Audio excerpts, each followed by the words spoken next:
Ipomoea batatas. Qu'est-ce que c'est? C'est la patate douce.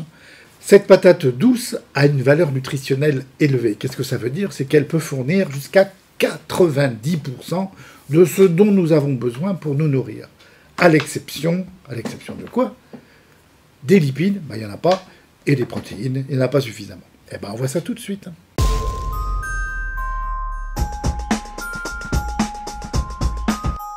Qui est un vieux tubercule, un vieux légume, puisqu'on trouve des traces de sa culture jusqu'en 2000 avant Jésus-Christ au Pérou. C'est le 7e légume le plus cultivé, après le blé, le riz, le maïs, la pomme de terre, l'orge et le manioc. La valeur nutritionnelle ici, c'est celle de la patate douce cuite. Pour 100 g de patate douce cuite, on apporte 70% d'eau, 70 calories. Ces calories sont dans 25 g de glucides, dont 20 g d'amidon. Et après cuisson, on obtient du maltose qui est dû à la dégradation de l'amidon. 1,5 g de protéines, des fibres et surtout une richesse en vitamines. Une richesse en vitamine A, en bêta-carotène, en vitamine E, et de la vitamine C, elle apporterait le quart des besoins en vitamine C par jour, pour 100 g. Comme tous les légumes, elle est riche en potassium, en magnésium. L'amidon, c'est une forme de stockage de l'énergie, mais c'est fabriqué par les plantes. Qu'est-ce qui compose l'amidon? Pour faire simple, ce sont des molécules de glucose branchées les unes aux autres, un glucose un peu particulier, et ça ressemble beaucoup au glycogène, qui est la forme de stockage chez l'animal, chez l'homme. Alors l'amidon ne peut pas être absorbé comme ça, il faut qu'il soit coupé en deux, c'est des glucoses, il faut qu'il soit coupé. Et ça, c'est fait par des enzymes chez l'homme. Il y a l'amylase salivaire, c'est dans la salive qu'on commence à digérer l'amidon, et puis une amylase qui est produite par le pancréas. C'est donc une source d'énergie aussi pour l'homme, ce sont des sucres dits lents. La composition en nutriments des patates douces diffère évidemment selon leur variété. Mais là encore, pour aller à l'essentiel, plus elles sont colorées, meilleur c'est en termes d'antioxydants. Il y en a des blanches, il y en a des oranges, des violettes, des pourpres, et plus elles sont foncées, plus elles sont colorées, mieux c'est. 100 g de patates douces peuvent apporter tout ce dont on a besoin par jour en bêta-carotène, quand elles sont foncées. Cette patate douce est aussi très riche en polyphénols, qui sont des antioxydants. Elle contient aussi des sucres complexes qui vont nourrir notre microbiote, qui vont parfois aussi, parce que le microbiote s'en régale, provoquer des flatulences, ça peut être un inconvénient. Ça, c'est plus ennuyeux. La patate douce contient de l'oxalate, ce qui, chez les gens qui font des lithiases urinaires, des lithiases rénales d'oxalate de calcium, peut être une contre-indication. Enfin, il ne faut pas se gaver, dans ces cas-là, de patates douces.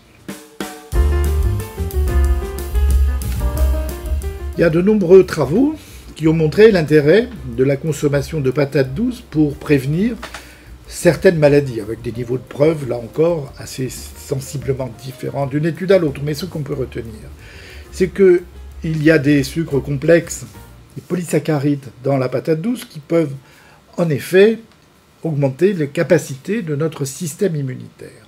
Dans la patate douce rouge, il y a les anthocyanes qui donnent cette couleur rouge, qui auraient un effet protecteur au niveau du foie et au niveau du cancer colorectal, dans certains travaux. Ce qui est intéressant aussi, c'est un effet protecteur contre le diabète. On améliore la résistance à l'insuline. La résistance à l'insuline, c'est quand nos cellules, il leur faut plus d'insuline pour faire rentrer le glucose. Vous savez que le glucose ne rentre pas comme ça, il faut de l'insuline. Il en faut plus ou moins, et un état prédiabétique, c'est qu'il faut beaucoup d'insuline pour faire rentrer le glucose dans la cellule. Quand ce système est dépassé, c'est le diabète. Il faut beaucoup d'insuline pour que le glucose rentre.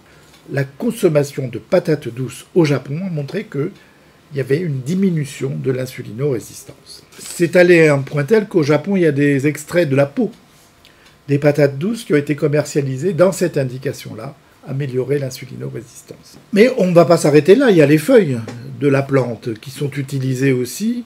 La consommation des feuilles de la patate douce aurait aussi un effet protecteur contre les maladies cardiovasculaires. Elle améliorerait les fonctions de l'endothélium vasculaire. Alors l'endothélium, vasculaire, c'est cette espèce de couche de cellules qui tapissent l'intérieur de nos artères, sorte de film anti-adhésif comme le téflon qui tapisse nos artères et qui a différentes fonctions biologiques.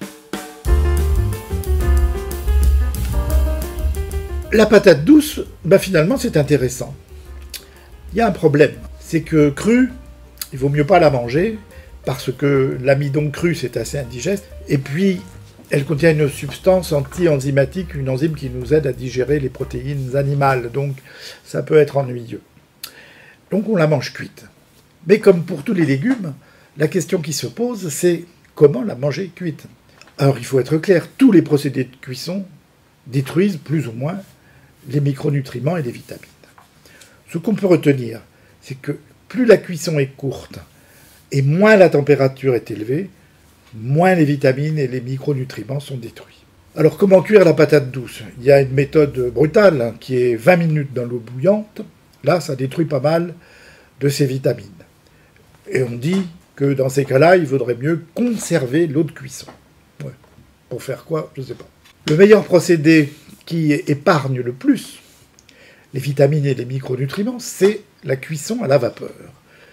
La cuisson douce à la vapeur, parce que la température n'est pas très élevée et que c'est pas brutal. C'est ce qui conserve le mieux les vitamines. Mais il y a une autre technique dont on parle moins, qui est vouée de tous les maux, c'est la cuisson au micro-ondes. Alors à la vapeur, j'ai pas dit, c'est 10 minutes environ. Le micro-ondes, c'est pareil, 10 minutes au micro-ondes, et puis après on teste. Alors parce que ça dépend des fours, ça dépend de la force des microwaves. Alors le micro-ondes, c'est pas radioactif. Ça produit pas des radicaux toxiques, pas du tout.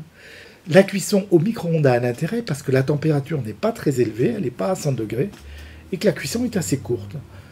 Le principe des micro-ondes, c'est que cela agite les molécules d'eau. Et que là aussi, les vitamines et les micronutriments seraient plus souvent épargnés. Alors ensuite, il y a bien sûr d'autres méthodes comme le four ou la friture. Mais là, la température est élevée et c'est bon, mais c'est pas bon. Enfin, c'est pas bon, mais c'est bon. Enfin, je me comprends.